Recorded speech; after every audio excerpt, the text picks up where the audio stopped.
Hey, what's going on everybody? This is Ken, and right here I have the Nokia Lumia 1020.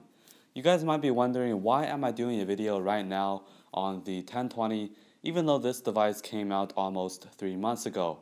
Well, the reason is because the Lumia 1020 was just released here in Canada, and today I will be doing my full review and telling you guys my personal experience from using this device. Let's go ahead and get started.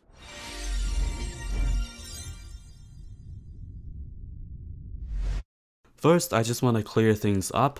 The Lumia 1020 isn't my first Windows Phone 8 device. If you guys have been subscribed to my channel for the past few months, you might know that I have done a review on the Lumia 920 and also the Lumia 720. So I do have some background knowledge and some experience on using Windows Phone 8 devices. I'm sure that you guys all know this already. The Lumia 1020 is the highest end device in the Lumia family. A main reason or a large factor why you're even considering this phone is because of the camera. This has a 41 megapixel pure view sensor with a Carl Zeiss lens. I'll get more in detail with the camera later in this video.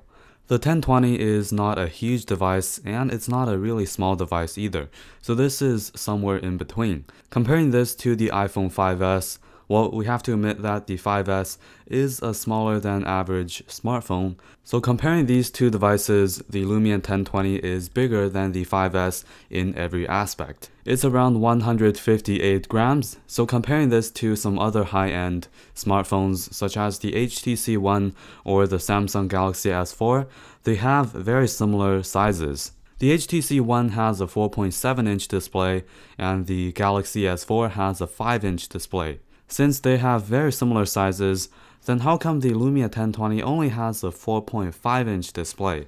Well, the reason is because you're dealing with a large amount of bezels on the Lumia 1020. Right below the 4.5-inch display, you will see 3 capacitive touch buttons, and right below that, you will see a large bezel.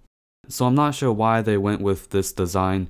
Even though this is the highest end of the Lumia family, I expect that they would increase the screen size or even just decrease the size of the bezel. In many ways, the 1020 is just the 920 with a large camera lens. The power, volume, and shutter buttons are on the right edge, which is a fairly convenient location for these buttons, and on the top you will see the SIM slot and a headphone jack. At the bottom, you can use your micro USB to charge your device, and right beside the port, you will find the speaker grill. There are some small issues to the design. One of them is when you're holding this phone, the large camera lens or the camera housing sits right on your fingers, so sometimes it can be a little bit awkward to hold this phone. Another issue is that this never sits flat on any flat surfaces. So if you are a person that likes to use your phone on a table, it's not going to be a really good choice because you can touch any part of the phone and it's going to wobble around. The matte polycarbonate finish on this device actually feels pretty nice, but this causes a minor issue, which is that if you have dry hands and you're holding onto this phone, it can easily slip out. So this does have a very slippery feel and it can possibly drop to the ground and damage the phone. Again, comparing this to some other high-end flagship phones from other major phone companies, such as the HTC One or the Galaxy S4 or the new Galaxy Note 3, the Lumia 1020 doesn't actually have really high specs, even though this is the highest-end Lumia device. So inside you will find a Qualcomm Snapdragon S4, 1.5 GHz dual-core processor, 2 GB of RAM, and 32 GB of internal storage. Now let's go back and talk about the screen. As I said before, I wish that they would increase their screen size or even decrease the size of the bezels.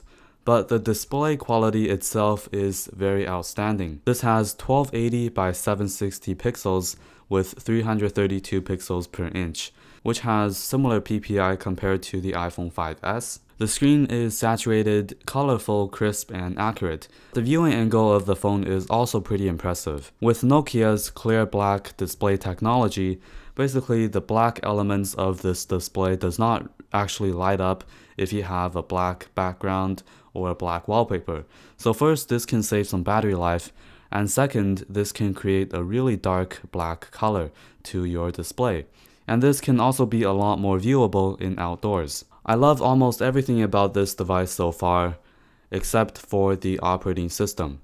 This is running on Windows Phone 8, and in my opinion, just based on my experience, I'm not a huge fan of Windows Phone 8.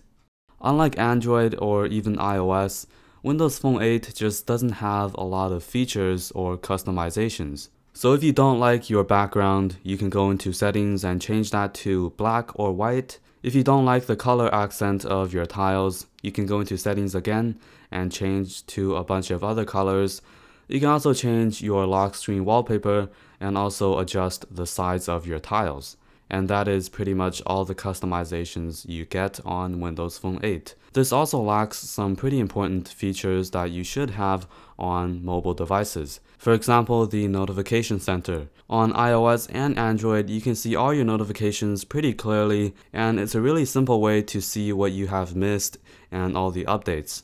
But on Windows Phone 8, you just have to look at the live tiles, and sometimes this can be a little bit disorganized. I just want to have all my notifications at one location instead of looking at all the live tiles to check if I have any new updates.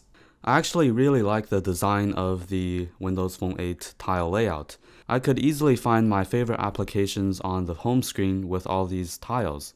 So I do enjoy using this simplistic tile layout. It's just that I'm not a huge fan of Windows Phone 8's functionality. Another large issue is the application support. Inside the Windows Phone 8 application market, you don't get a lot of application selections.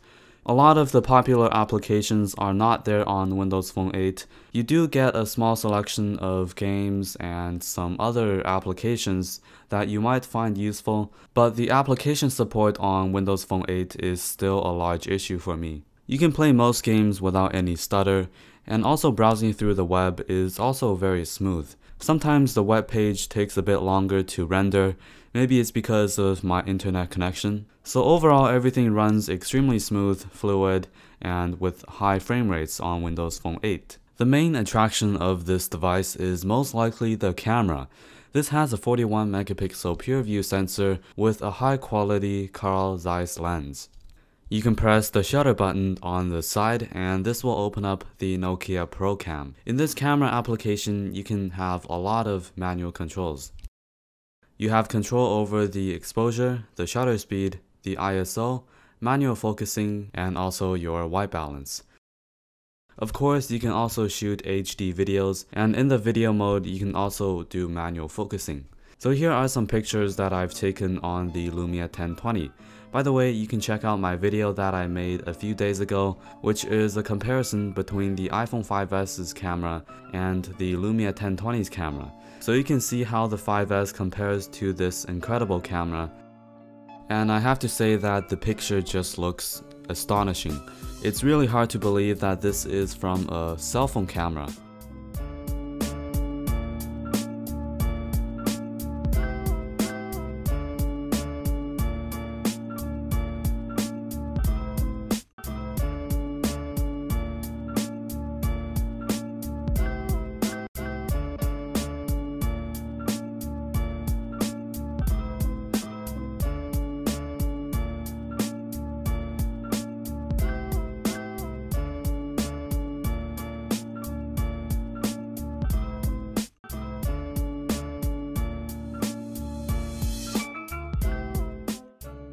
So here are some video footage I shot in the park.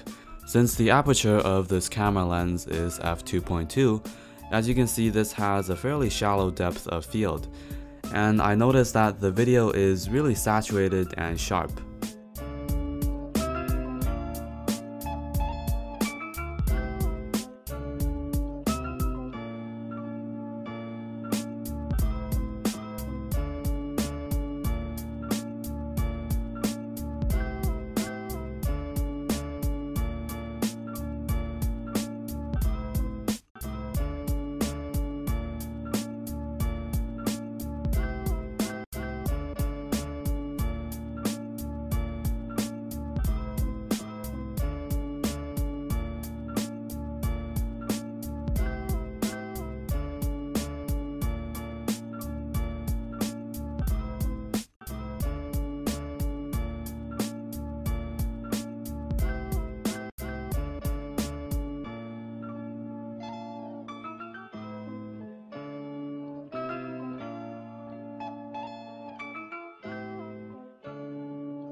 Alright, so this concludes my full review of the Nokia Lumia 1020.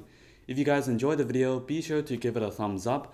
Let's go ahead and reach 500 likes for this video, so just go ahead and click that thumbs up button down below.